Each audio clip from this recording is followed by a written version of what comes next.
Hi friends, welcome back to our channel 360 view info Telugu. ఉదయం వీడియోలో చెప్పినట్లుగానే ఈరోజు టెట్ రిజల్ట్స్ విడుదల చేశారు. రిజల్ట్ చూసుకోవడానికి TET official website AP TET 2024ని క్లిక్ చేసి లాగిన్ అయితే డాష్బోర్డ్లో total number of candidates applied, ఎంతమంది అప్లై చేసుకున్నారు, ఎగ్జామ్కి ఎంతమంది అటెండ్ అయ్యారు, ఈ మొత్తం కనిపిస్తున్నాయి. అలాగే జిల్లాల వారీగా ఎంతమంది ఎగ్జామ్ అప్లై చేసుకున్నారు, ఎంతమంది అటెండ్ అయ్యారు, పూర్తి డీటెయిల్స్ ఇక్కడ ఇచ్చున్నారు. కిందకి వెళ్తే క్లిక్ హియర్ ఫర్ రిజల్ట్స్ అన్న దగ్గర క్లిక్ చేసి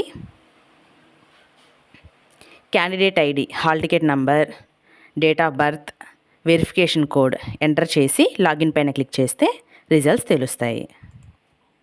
ప్రస్తుతానికి సర్వర్ బిజీగా ఉండడం వల్ల రిజల్ట్ ఇంకా ఓపెన్ కావట్లేదు. కొంతసేపు ఆగి ఓపెన్ చేసుకోండి. మీకు తెలిసిన వారిలో ఎవరైనా టెట్ ఎగ్జామ్ రాసుంటే వారికి ఈ వీడియో షేర్ చేయండి. టెట్కి, డిఎస్సికి సంబంధించి వేగవంతమైన, విశ్వసనీయమైన సమాచారం కొరకు మన ఛానల్ని సబ్స్క్రైబ్ చేసుకోండి. ఈ వీడియో కనుక మీకు నచ్చినట్లయితే లైక్ చేయండి, మీ ఫ్రెండ్స్కి షేర్ చేయండి. నోటిఫికేషన్స్ కోసం బెల్ ఐకాన్ క్లిక్ చేయండి. Thank you.